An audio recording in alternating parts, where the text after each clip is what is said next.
Welcome to the global phenomenon, Surviving the Survivor. If you have a mom, you'll love our podcasts.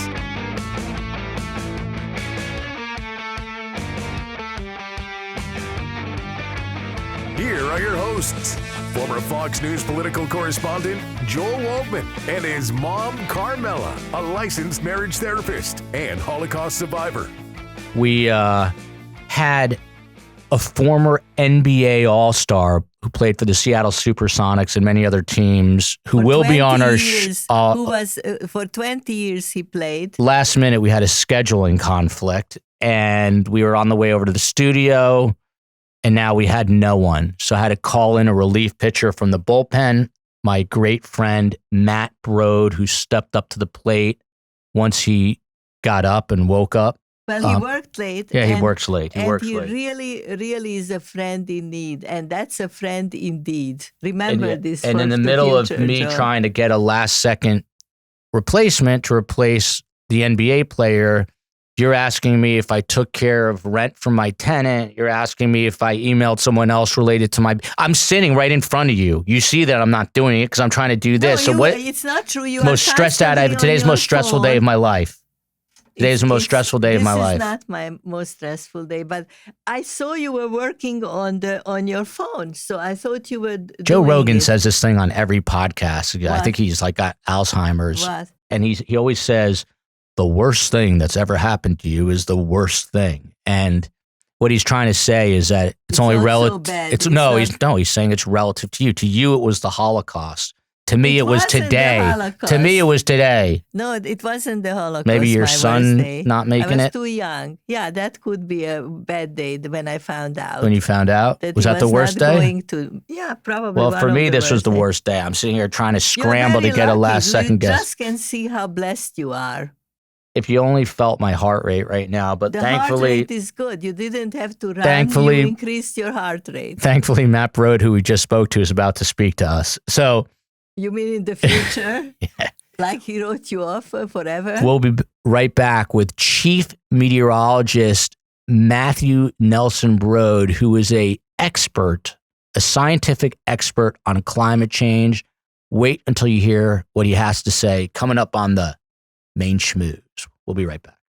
Do you want to help my son? His company, Content Partners Media, specializes in brand video and content creation for innovative companies and others. Please go to www.contentpartnersmedia.com and hire him. I repeat, please go to www.contentpartnersmedia.com.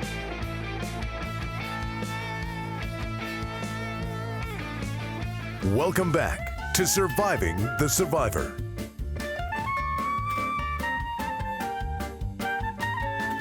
It's time now for the main schmooze. Carm. It's hard to explain what's going on behind the scenes today, but we're here at the main schmooze. Somehow we made it all the way to the main schmooze, which is only our second segment, and the guest today is not only one of my closest friends in the world, but he happens to be one of the greatest meteorological minds in the country. He is the chief meteorologist at KVOA in Tucson, Arizona, which is the NBC affiliate. And, people say, well, it's Tucson. It's sunny 363 days a year. Why do you even need a weatherman? Look out the window. That's what I say. But I just jest with Matt Brode because there's actually volatile weather everywhere, including in the desert. And we're going to find out today why weather is so important. Do you know why, Carm? Why is weather so important? Yeah. Okay, let's ask Matt about it. Let me tell Matt, how are you? Good, Joel. Good, Carm. How are you guys? Great. Thank you for joining us. Let me tell off the top of my head, since we had no time to prepare, a little bit about Matt Brode. He was born in Ann Arbor, Michigan on March 20. Oh, where were you born? Salem, Massachusetts. Oh, Salem, Mass. Anyway, he grew up in Ann. That's why. Brode says Why do you say Boston is home then? It's really Different time. I was born in Boston. Anyway, he grew up in Ann Arbor. Matt Brode's dad, who, may he rest in peace, is no longer with us, is a retired forever psychiatrist like my dad. So we have a lot in common. But Matt Brode went on to earn a degree in meteorology. Is that correct? Yes. From the University of Arizona. So he's not one of these phony ass TV weather people. Brode actually understands the science behind weather. Good old Matt is married. He has 2 lovely kids. Give a shout out to the family. And he is a diehard University of Michigan fan of all sports, being that he is from A2, as they call it. Blue. Go blue, go blue. So, Matthew, let's start here. Does climate change and global warming exist? Actually, before we get there, what is the difference between climate change and global warming? There's no difference. I think, in my opinion, people used to say global warming, and then became sort of a buzzword. So then they tried to satisfy the masses and said, okay, you don't want to call it global warming? Let's call it climate change, because we can all agree that we're seeing climate change, but the two things go hand in hand. Yeah, so it became like political correctness almost in the environmental world. Is that right? I think so. I mean, temperatures are going up, and that obviously alters the climate system as a whole. Now, Let him finish. Let you finish. Finish, Matt. No, that's all I was going to say. I mean, temperatures across the globe on the planet are going up, absolutely, but it affects the whole climate system. So it's more important than just the increasing temperatures. I mean, we're talking about oceans, we're talking about habitats, Floods. we're talking everything. So let me ask you this. How much is the temperature going up, I guess, a year? I don't know what kind of increments we measure this in. And is it happening around the entire globe or just in certain areas? Because you always hear about like the Antarctic, know, and so melting, yes. Melting. Well, consortium of scientists just said that we're going to absolutely hit that 1.5 degrees Celsius increase. I'm sure you heard about that in the news. Parts of the earth are warming at different rates than other parts of the earth. For example, you guys are in Miami Beach. Your temperatures are not rising nearly as much as are rising in, let's say, the Arctics or in Alaska or in Russia.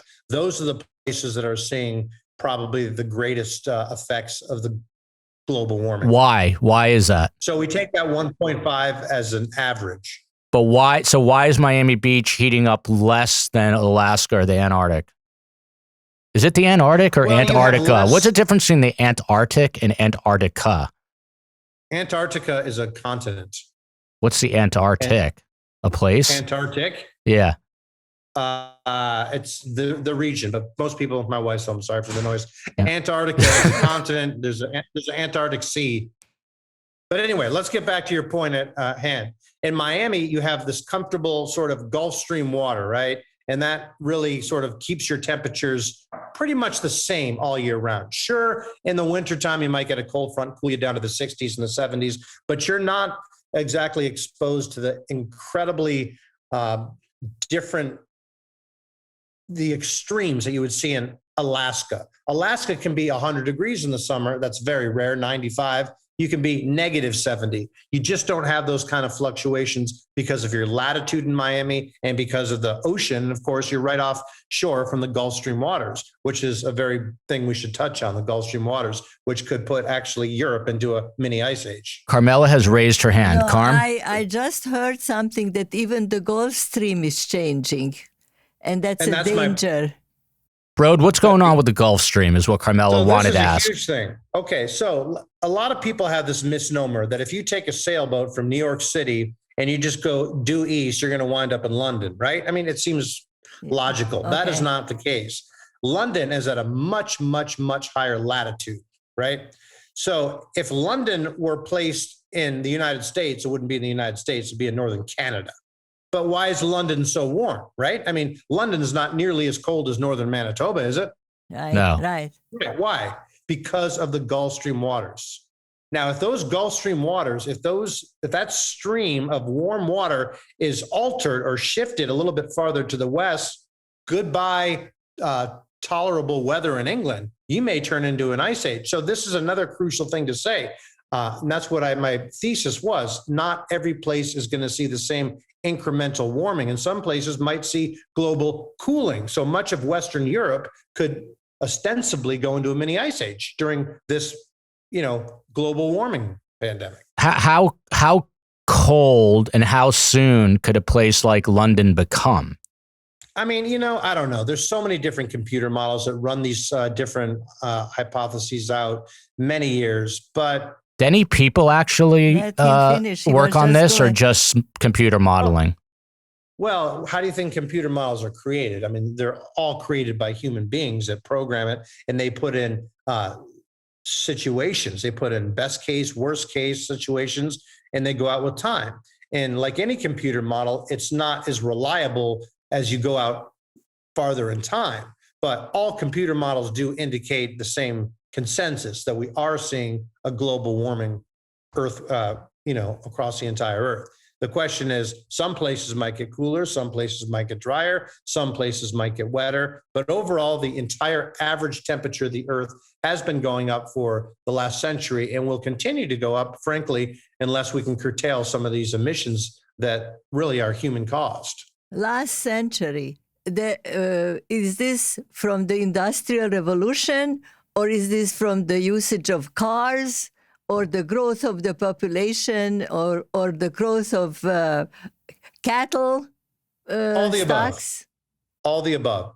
It started in the Industrial Revolution, and then it really got kicked off with the burning of fossil fuels. Then you have countries like India that have been historically poor, and they say, oh, why shouldn't we have air conditioners? And, that's a question, a sociology question, that why shouldn't they? They should be comfortable too. But all these densely populated countries are now coming into the 21st century, or what was our 20th century. Their populations are much larger. So now we're facing potentially a catastrophic problem.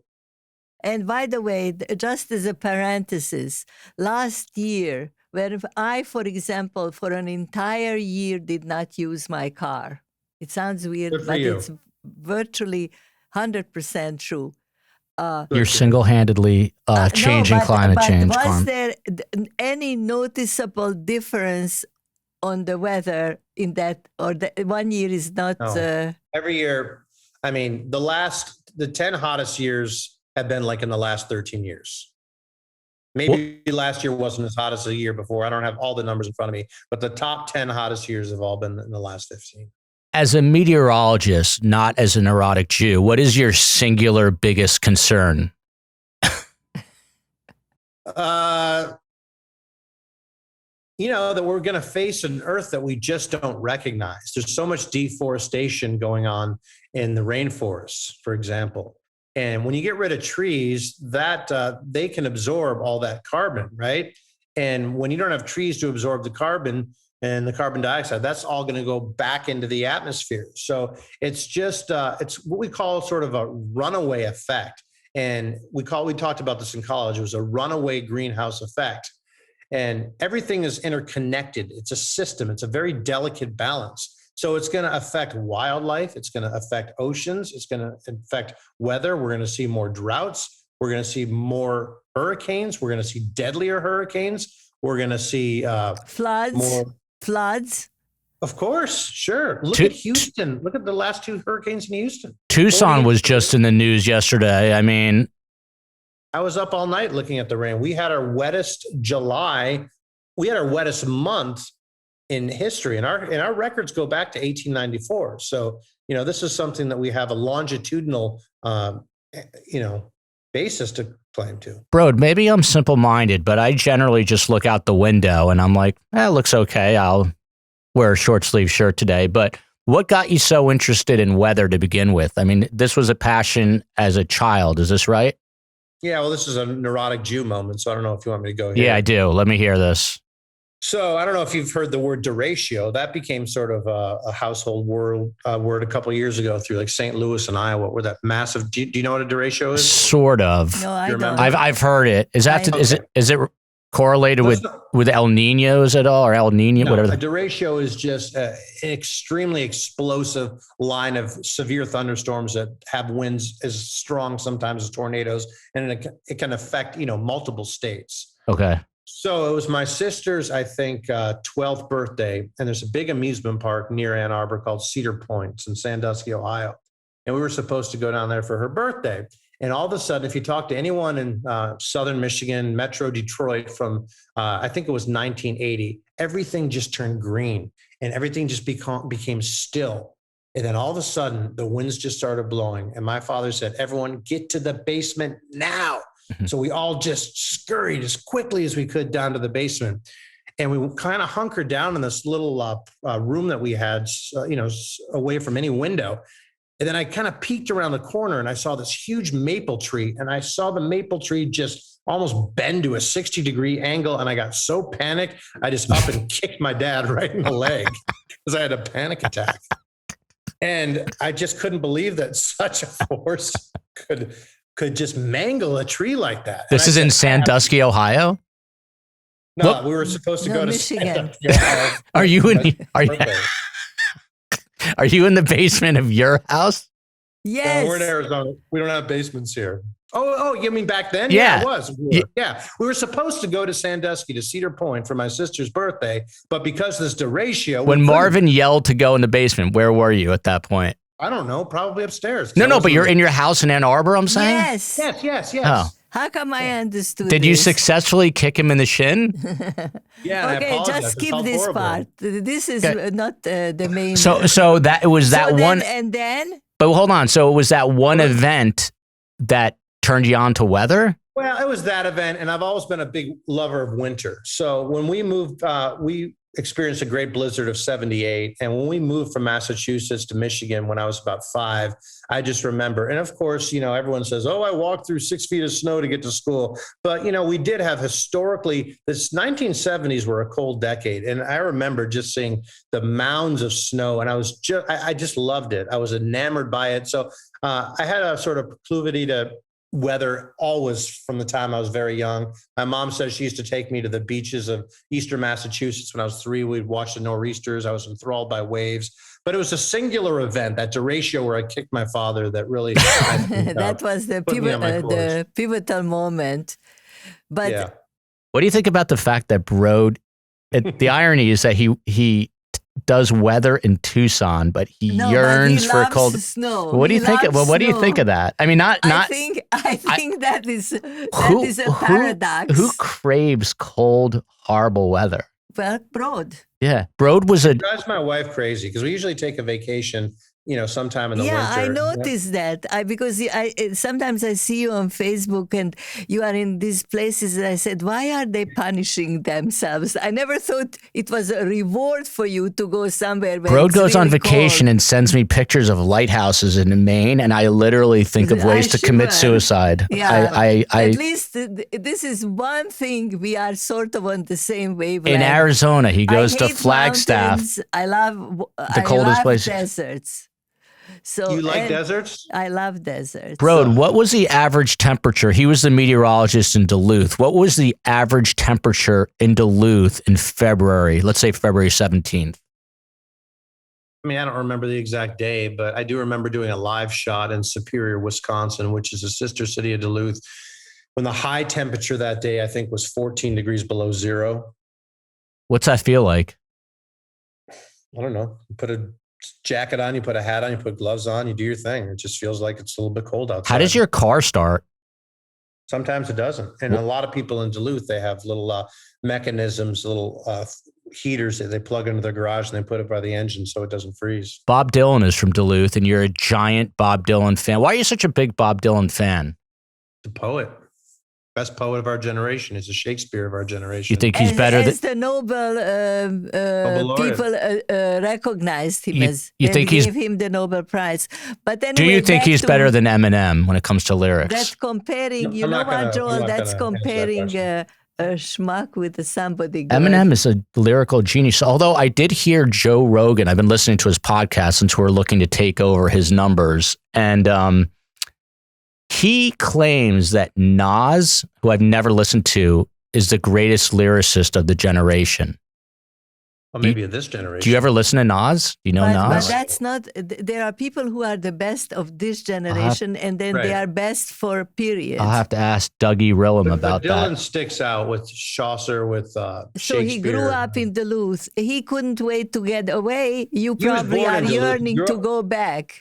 He grew up, he was born in Duluth, and he grew up in Hibbing, which is a town actually colder than Duluth, Minnesota. It's in the Iron Range of northern Minnesota. And you're right, he couldn't wait to get back. He hated it. He couldn't wait to get out. Back to London for a minute, because I'm kind of fascinated by this. So if this Gulf Stream continues to deteriorate, for lack of a better scientific term, I mean, how long would it take to see a substantial difference in temperature? How far out could a mini ice age be? It's not again, there's different answers to that question. I think it could be as soon as 50 years. I think it could be, 70 years, 100 years. No one really knows the answer to that question.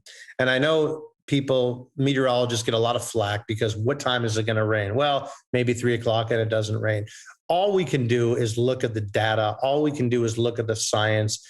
And when you look at the science and you see a Gulf Stream that's going to shift and it's not going to sort of aim toward Western Europe anymore, you got to look at the latitude and you say, oh, you're at a much colder latitude. You've been kept warm because of the Gulf Stream waters. If those Gulf Stream waters aren't there anymore, this is going to happen. But to give you an exact time date, that's just impossible to do. And we can't build like a fence in the Atlantic to keep the water back?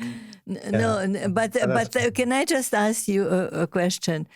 You don't have to ask the question. Just ask the question. Let me say it. We do all the right things, humanity. We really go back to the Paris Climate Accord.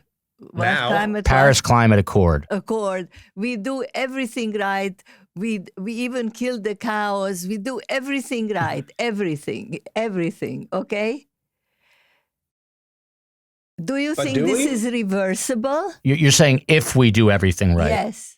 Because I am an optimist in general, but this is very pessimistic. It is. You cannot stop the process. And I'm thinking, for example, of civilizations, for example, in Colombia, South America, that disappeared, okay?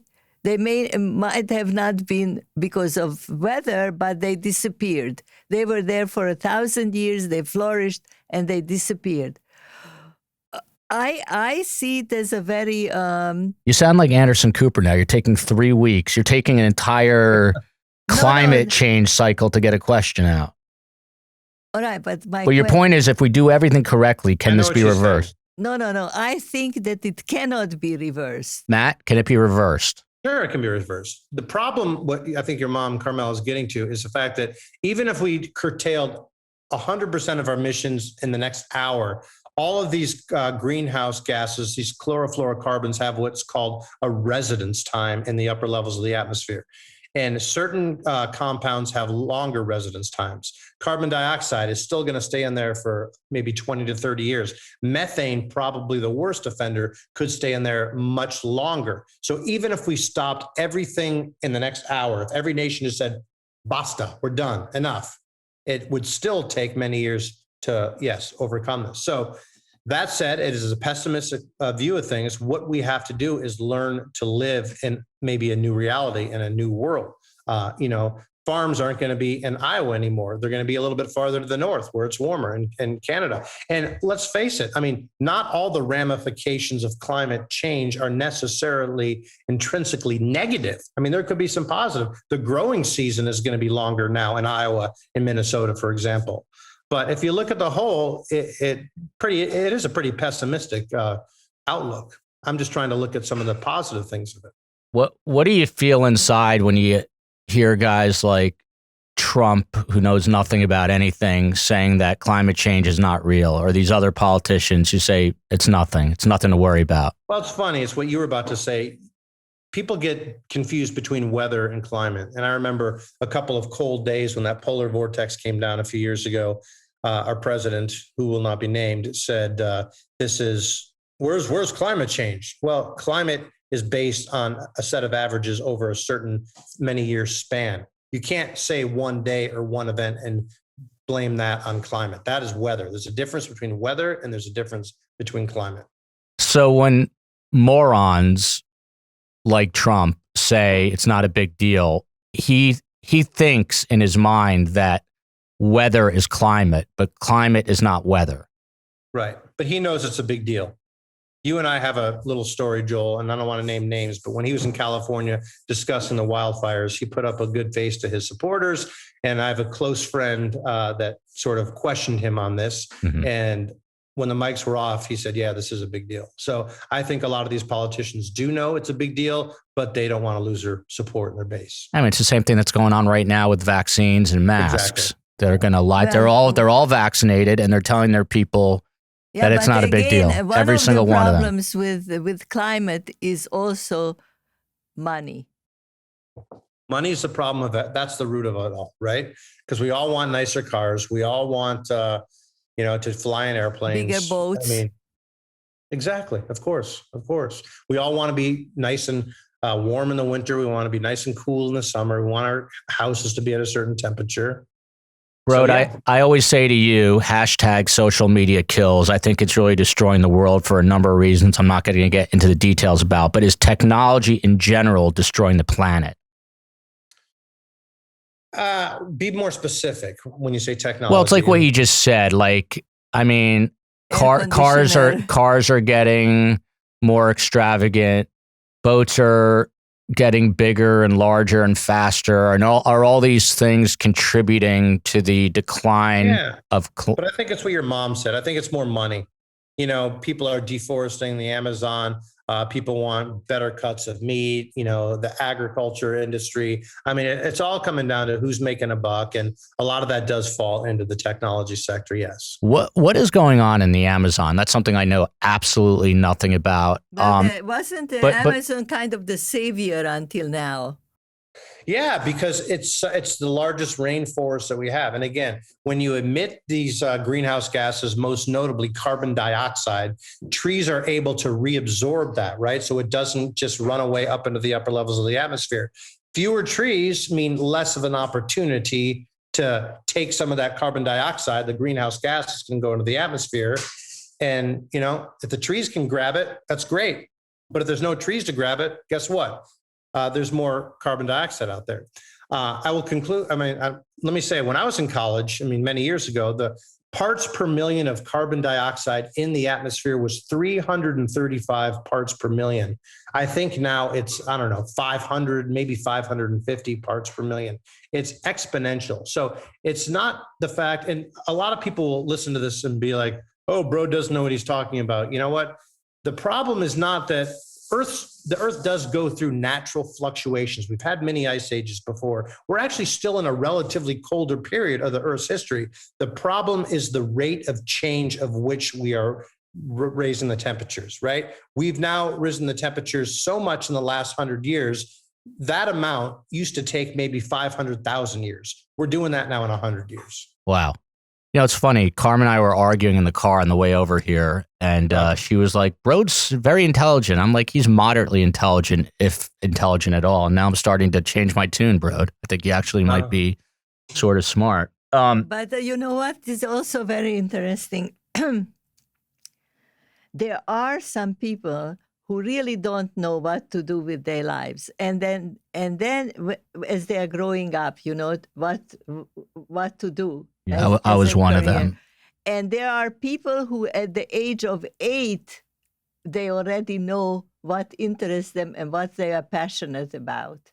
And I think that's a special gift. Brode and I are always looking for a way to capitalize on our levels of anxiety, and Brode actually did. He kicked his dad in the shin when a thunderstorm came by, and now he's a chief meteorologist. Right. Brode, But you know what I mean? It's like you really love it, because I know sometimes I see you on Facebook, and you are just in ecstasy. There was the first monsoon of the season. You put it on the Facebook.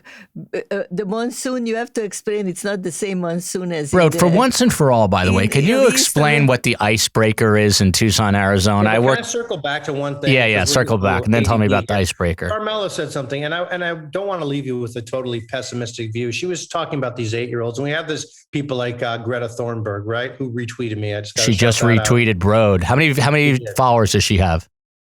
Million. Only a million? My wife says, she's in the background, she says 11 million. 11 million. Okay. Yeah. Thank you. Wait, so what were you saying? My point is, I do believe that, Joel, you and I were raised with parents that, obviously this name of the podcast, Surviving the Survivor, Holocaust survivors. We were raised with people that had to kind of hunker down and really be in a world war and come together. So our parents kind of spoiled us, right? Mm-hmm. We got what we wanted. They didn't want us to go to war. They didn't want us to suffer. I think the next generation, and I have hope for them, they seem to be more civically minded. They seem to care more about the environment. They seem to care more about human rights. And I do have hope that the next generation is going to do a lot more than our hapless generation, Joel, did. If you're sitting at home and you're listening to this, and you're, our global audience, which expands from Jordan to Israel and into Brazil, what can you do individually? Is there something you can do to help fight this crisis? Well, don't go around saying it doesn't exist, first of all. Yeah, right. Because misinformation is horrible. I'm not going to tell you just to keep your car parked, although it sounds like Harm did that, and I commend you for that. Yeah, but I can thank the COVID for that. Okay, whatever the reason. And you know what? Things were getting better. The skies were clear. The smog was gone. So many things improved. Even after 9/11, when the planes, remember how clear the skies were? What can you do? I don't know about other countries. In this country, you can get in touch with your congressmen. You can get in touch with your senators. You can join groups. You can just spread positive energy, and don't spread the message that is not correct. Talk in truths. Do something. I mean, it's a cliche. Think globally, act locally.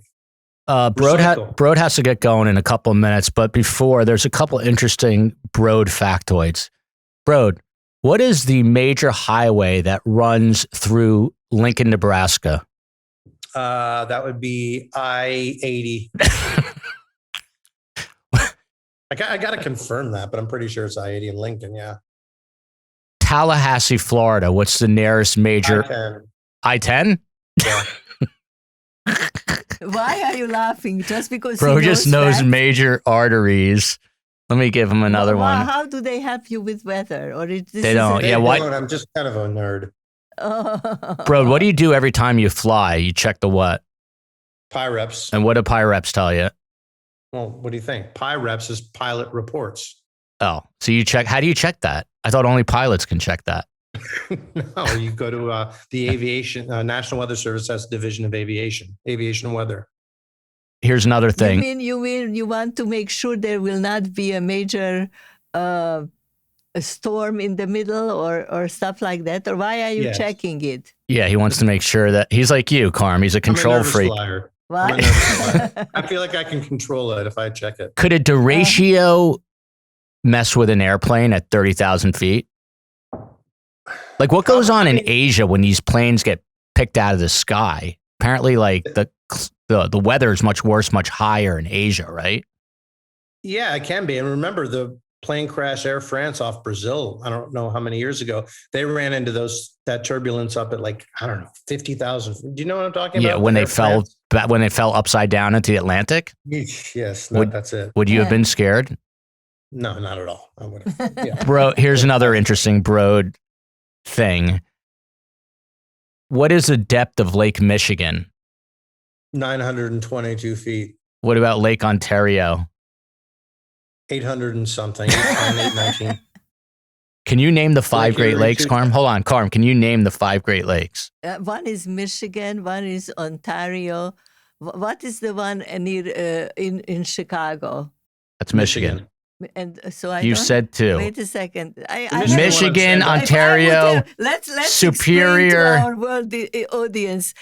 I'm missing one. You are doing us a favor. You were like, You weren't prepared.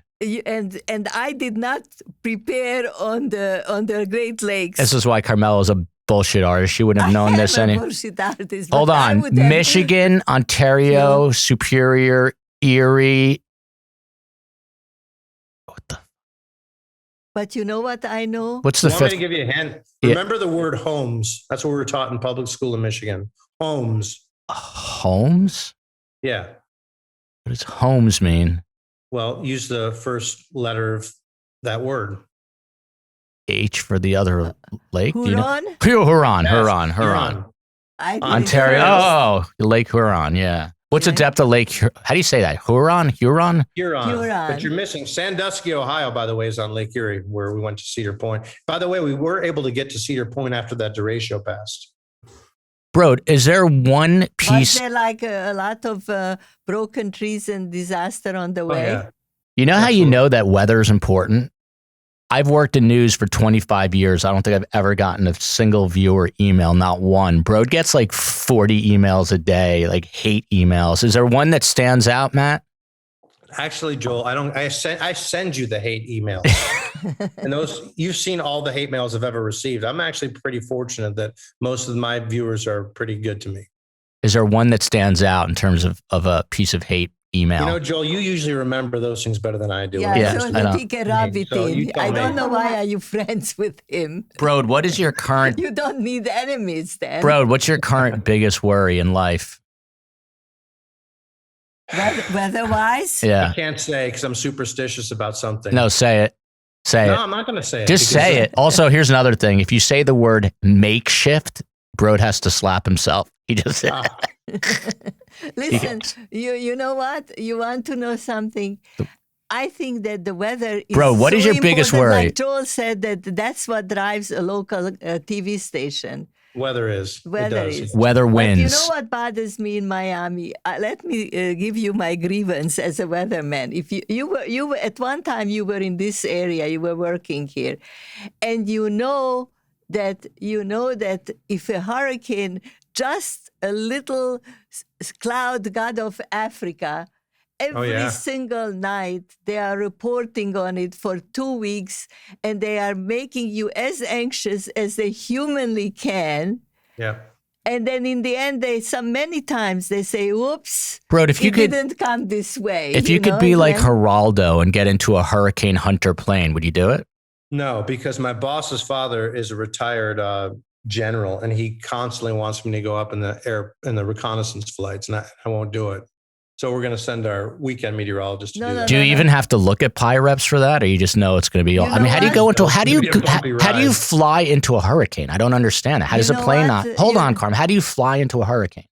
Easily. You just go into it. I What do mean, it's planes are designed aerodynamically very safe. It takes a lot to kind of throw a plane off. Well, its course. hurricane is a lot. Like, why doesn't it flip it upside down? Well, there's a lot of turbulence. I'm not sure they go. I mean, boats through are safe direct- too till a 50-foot wave hits you. That's what you're. Well, how they're- high up does the hurricane go? Maybe they fly above it. No, they go right into it. Yeah, they fly. Well, they fly in the outer walls. They fly. They, like Carmelo says, they fly on top of it. Then they drop these drop zones in it, and they get data for it. They're not just flying in it for the fun, for a joyride. They're flying to get valuable information: the barometric pressure, humidities, and all the numbers that we need to forecast the ultimate track of the hurricane. You But- know but- what is one of my favorite stations that I watch when I hate all the others? The Weather Channel. The Weather Channel. Yeah. Yeah, but too. when they start to drum the drumbeat of hurricanes for 2-3 weeks beforehand, I get really stressed already. with the whole thing, and they overdo it. They do it. And there's going to be more hurricanes, and they're going to be more powerful. And this is again the legacy of what we're seeing with this. Brode, I want to help you. Share your biggest anxiety right now, even though you're superstitious. It'll help you. No. Don't try to help him, and don't. What's it revolve around? What's it revolve around? Weather. The weather, right? Are you flying? No. All right. Anyway, Matthew Nelson Brode. Carmela, any final questions for Matthew Nelson Brode? I have to tell you that he has little children, and I advise him not to fly into hurricanes. I'm not going to. Okay. I put the kibosh on that to my boss many years ago. My stepfather had this expression when somebody did something nice for him. He always said, I am going to be eternally grateful and I will not forget this. And I thought he wasn't lying when he said that. And I am eternally grateful that you became our relief pitcher. By the way, Matt Brode also, I should add, he goes on his own volition into schools, elementary schools, to teach young kids about weather. And when you're the weatherman, the kids really look up to you. Even when you're my age, you look up to the weatherman. Yeah, we definitely. So, Brode, you're doing good work. You look up to the weathermen who are real weathermen, and not the sexy chicks who are modeling their ears. What about a sexy dude? Yeah. Well, a sexy dude who is a professional, meteorologist is the acceptable norm. Brode, anything we can plug for you across our global platform while we have you?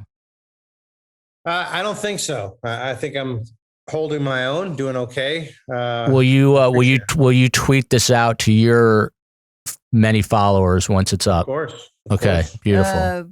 I wonder if it will ever be on, because Carm says I'm not editing episodes fast enough. So, I'm thinking of firing him.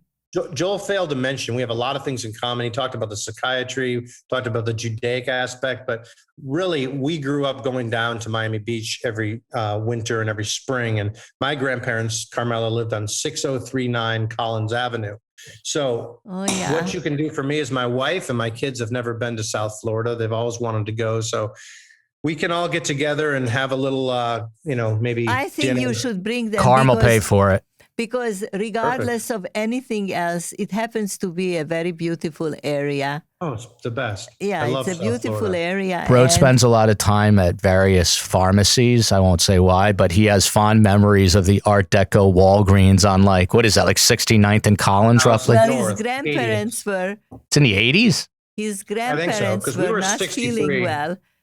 You know what? I don't go to the pharmacy anymore. They deliver mine. And every day I have a little, and they literally send it in a little brown bag. And every day I have a little brown bag at the concierge of my medicines. It's Brode, you're going to have to pay your late fee for your kids at daycare. Send the bill to Carmela. And thank your lovely, lovely wife for putting up with this last minute. She's right here. Thank you. Thank you. God bless. God bless your family. God bless. A true friend in need. God bless Marvin Brode. God bless Marvin Brode. Take care. Thanks, Brode. We'll be right back with the news schmooze. Bye, sweet. Bye. Bye.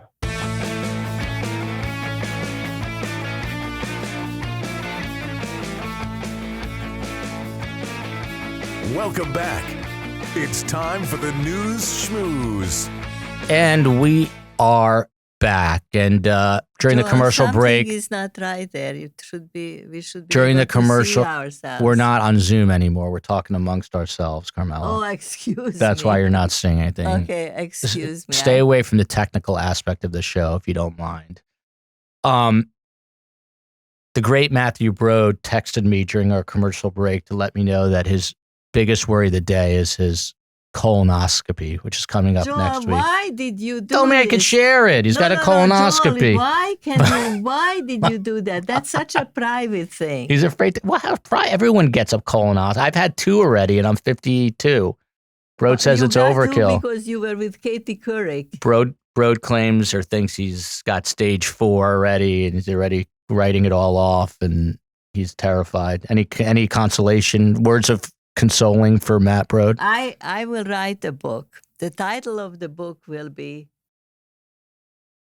He has another major worry, but I won't reveal that. Don't reveal it. Don't act infantile. I won't. Speak in your camera. Don't flinch. I'm not going to hit you. I have to tell you what is the title of the subject of my book. What is that? It's stupid to worry about X, because Y will happen or Z will happen, and you spend all this energy worrying about the wrong thing. All right. So I would advise him not to worry about it, because I hope Brode's colon is clean as a whistle, just because he helped us out in a pinch here. On to the news schmooze, Carm. Time is. I don't know. I can regress too if I want to. Time's not just ticking for climate change; it's ticking for the news schmooze. First story of the day. You may not be able to retain Rudy Giuliani as your attorney in New York anymore because he has been disbarred, I should say. But you can now hire him to make a personalized video for you. How much do you think he charges for a video? We can do it better for less. How much do you think he charges, Carm? For a video? Yeah. $75,000. He's doing it on the website Cameo, which is where they have kind of low-level celebrities. For $199, you can get a message from Rudy Giuliani. What? I thought you're advertising your company. No. You can set up something through this website called Cameo, and Rudy Giuliani will say, "Happy birthday, Carmela. It's Rudy Giuliani here," and he charges $199. We got it for free for your wedding. You remember? Ernie and Astis. Ernie and Astis did the whole thing for your wedding on the video. Ernie's going to be a guest on our show if I have to bribe him. You know, he's America's mayor. Then he became an absolute Looney Tune during the Trump years, and now he's just not talking about Ernie. You're talking about Rudy Giuliani. And I mean, you're not embarrassed by him at this point. Listen, it's very, very, very unbelievably sad. And, you know, there is not only Alzheimer, there are other ways to deteriorate with age. It's called scotch. That's his deterioration. He drinks too much of it. But why? Why is he drinking too much? I don't know. All right, on to the next story. He's Italian. He shouldn't be drinking. He should be eating pizza. Carm, we're going to get canceled by the Italian community now. No. What I'm saying is they are not into drinking so much. Carm, you got to be careful of every word now, every syllable. Okay, but what I meant to say is that they have all these delicious foods. Why waste your calories on alcohol? I picked this. Now you're actually worried. Of course, I'm scared. I'm trying to paddle out of this deep water. Now they're like, oh, wow, they could cancel our 300 viewers. I picked this next story for you. By the way, I love Italians. I do. Yeah, I like them too. No, I shouldn't say that. Being ultra tech savvy apparently is not enough to protect you from online scams, a new report suggests. The number of individuals aged 20 or younger, members of the Gen Z population who grew up on smartphones and the internet, are reporting that they're the victims of cyber fraud at a rate which has surged 156% over the last 3 years. This according to a study from Social Catfish, which is an online identity verification service. That compares to a 112% growth during the same time among people aged 60 or older. So what does this tell us? It tells us that Gen Z is getting scammed at a higher rate online than your generation, Wait a Carmela. second. I have to go back a little. Is it 109 of each how many? Did it give you that? There was never 109 in any of these figures. Read the numbers. Cyber fraud amongst Gen Z has surged 156% over the last 3 years.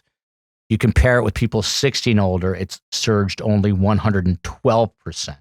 So Gen Zers are getting scammed. More. Yeah. Does it make you feel better being an 80? Wait a second. Then my theory was that Generation Z are on the internet nonstop, and the older people are Interesting. and the older people are not on the internet. So you think it's Well, I can see with you think the little that variable I am- here is that the time they spend. So the greater time you Exactly. spend, the more likely you are to be scammed. Yeah, no, but I am sometimes I'm very close to being scammed. Yeah, I was going to ask you, have you been scammed? Not yet, but I was almost scammed. In what way? You want true confession? Yeah. Really? Yeah, You're yeah. not going to tease me about No, this? tell me. Once it said that it was a fantastic cream. Uh-huh. And this was during the COVID. Like a wrinkle cream thing? Yeah, a wrinkle cream. Yeah, which a wrinkle. A wrinkle cream, which I can use. So I ordered it. And they kept sending it to me month after month after month, the same little bottle of cream. And I was afraid to use it. I thought maybe they were, but they charged me for you it thought a they were fortune. Finally, I called up you thought there were soluble microchips in there? Yes, exactly. You finally called and canceled? Could you Yes. cancel? Yes, I could cancel, believe it or not. It's not really the scam. I was thinking more about someone like Identity stealing from theft? like your bank account, but That is coming. that's coming next. On to the next story. This is a good one. Holy LGBTQ Cape Crusader, Robin's dropping big personal news. You've heard of Batman and Robin, right? I know you're Yes. from Hungary or Yugoslavia. In the latest installment of Batman Urban Legends, it turns out Robin is bisexual. Tim Drake is the DC character who fights crime as Robin, and when the 6th installment of the comic book dropped Tuesday, the story ended with Tim saying yes to going out on a date with a guy named Bernard Dowd. The story goes, Robin had a light bulb moment while fighting side by side with Bernard. After coming to his rescue as Robin, Tim later hits up Bernard's iPad, and you can see the anticipation's building because he hypes himself up saying, "It's okay, Tim, you got this." What do you think about the fact that Robin is now a bisexual character? I feel very, very strongly that the sexual preferences of Batman, or who was it, Superman? Robin. Robin and No, Batman and Robin. Batman and Robin is their private business. And I'm not judging. I'm judging them by the miracles that they can perform. Carm, are we getting a little too politically correct in our society? Maybe on this program. You think so? I only meant about Giuliani that. Oh, here we go. She's paranoid. Lasagna, I'll tell you. Lausanne. Didn't your grandmother live, or your mother live in Lausanne, Switzerland? Lasagna. Not to be confused with lasagna. Spaghetti and meat sauce, pizza. They are the best foods. My favorite. Carm, no one cares that you said stuff about it. Why does he have to spend his calories? I And know, he put on Carmela. a She's lot of actually weight. worried that she insulted the Italians. No, I don't worry about it because I have no intention. Just to settle the record, my dad's boss was George Pucci. May he rest in peace. May he rest. My No, parent- but he was also his friend. So that's my point.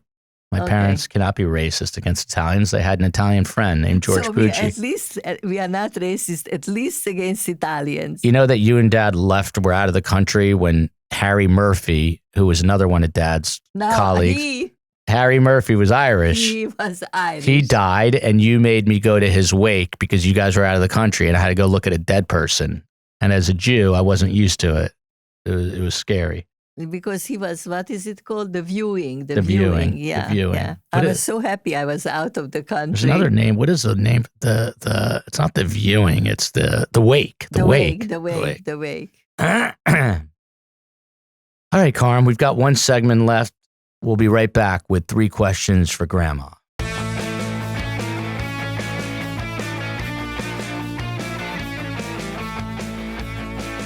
It's time now for 3 questions for Grandma. Carm, you did it again. You looked at your watch. This whole day has been literally, I have a pounding headache. I tell you No, why just I looked looked at at because I love my husband. He takes his nap And I like to be there when he wakes up from his nap. Yeah, you like to be there when he wakes up. Sadly, today, I don't think you're going to be. But I I'll literally lost weight today trying to scramble to get a guest. You are so lucky. You are so lucky. I usually put on weight when I'm nervous. I have a pounding headache. Absolutely pounding headache. Let's get on to 3 questions for Grandma. I hope he's not pregnant. What? Question number 1, and I'll tell you right now, these get progressively more degenerate as we go. These questions. I don't want. No, I am not I'm just telling you. doing These it. are honest questions for my kids. You have to answer them. Question number 1: do birds have ears? I'm sure yes. Yes, they have ears. They have ears. They can hear, right? Because if you talk, they tilt their heads at you. Yes. Where are their ears? Which, by the way, Ethel Bug Johnson, the newest addition to our family, even though Rose is still the queen, Mabel, Ethel has a little ear infection, and I learned that a dog's ears are L-shaped. So when you put the drops in, focus on the subject at hand. Oh, the subject goes on to Ethel. Z-Bugs would like to know, why does Ethel have hair on her vagina if she's just 3 months old?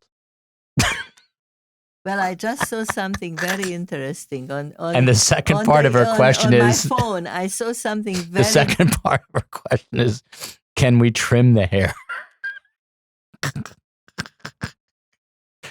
you want to answer that? This is a real question from Z-Bugs. I was going to answer Answer it. I saw this llama giving birth standing up. And the little llama came out and first just lay on the ground for about 5 minutes. And then the little llama started to walk. The point being is that they are much more developed physically when they are born. You know, right now I'm thinking of actually going to your apartment after this and taking a nap. I'm so stressed out. Oh, he's hiding out from his children. I can't handle the kids right now. Okay. We're going to do 4 questions today. Next question. No, I contracted for 3. Why don't dogs need toilet paper? Another great question. Sometimes they do. I have a long experience with dogs. Sometimes I need a wipe. Yeah. But in general, why not? I am just amazed how neat they are. It's because they don't really have buttocks. Am I right? It's like a flat area, so it just comes right out. I tell you something. These are questions my kids want to know. This is so sad that I gave birth to such a regressed person. This isn't me. This is my children. They were at Zoo Miami this week. Camp is over and school has not started yet. And they were at the zoo. Maybe school will probably never start this year because of the Delta variant. Just what I need. Another 300 days of being with my kids 24 hours. But here's our last question. Why do monkeys and gorillas have big pink pads on their butts? So that it doesn't hurt them to sit on the stones. Correct. It's like a dog paw, but for their ass. Yeah, it's like, yeah. And thank God, God thought about that. Carmen, you're going to give me credit for saving this podcast? We didn't have a podcast. Wait a minute. I just want Now we're at the 58-minute mark. Totally honest about this. Who suggested Brode? You did. It was a good call. Repeat it, please. Carmela suggested Matthew Nelson Brode. He's pretty smart. He knows his... No, because the whole world is right now talking about because the new scientific verdict from the experts just came out, and it's a very scary one, and there was a lot of talk about it. So I thought he would be the perfect person. He loves what he's doing. He's very bright. Do you still stand by your assertion that he's very smart? Yeah, yes. Where do you think the intelligence comes from? His dad was a doctor. His mom's very smart, actually. Joannis Brode. Maybe from his great-grandfather. You want to hear a crazy story about Matt Brode? No, you're not going to embarrass me. No. He Matt Brode's sibling rivalry with Matt Brode was because very close with his grandfather, Henry Brode. Yeah. I think. Hank Brode. Henry? Yeah, Papa Henry. And Papa Henry, like yourself. He will resent it. He's not going to resent anything. He survived the Holocaust, like you, and somehow ended up in like Asia or so. I don't know. I don't have the story straight. But anyway, long story short, he lives to like 95. They have a house in Lake Michigan. He gets hit by a car and killed. I heard this story before. Brode loves northern Michigan, by the way. He almost drowned in a canoe there with his wife recently, but he loves it. He loves it. What, it turned over? He went into one of those, like it's a rough lake with Anna Maria, his wife, #MyLove, and they're in the middle of the lake and the canoe tipped completely over.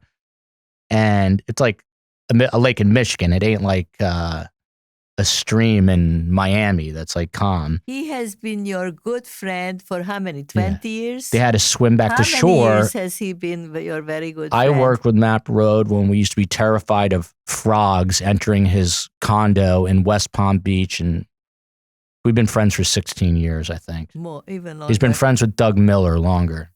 All right. Shout out to Doug Miller. Okay. Anyway, can you wind down now, please? Doug Miller, Matt Brode, and I have literally the longest. I was actually going to call them today. I have to give you a credit. We Can text all day about nothing. Yes. You pick very smart friends and you don't give them up for dear life. You are with them through. It doesn't matter if one of you, because you work together in West Palm, you work together in Tucson. Yeah. But you were in LA, you were in Washington, you are always you stay with your friends. Doug Miller was a writer for MLB.com. Do you know what that stands for? MLB, Martin Luther. Major League Baseball. Yeah. So we'll have Doug on another time.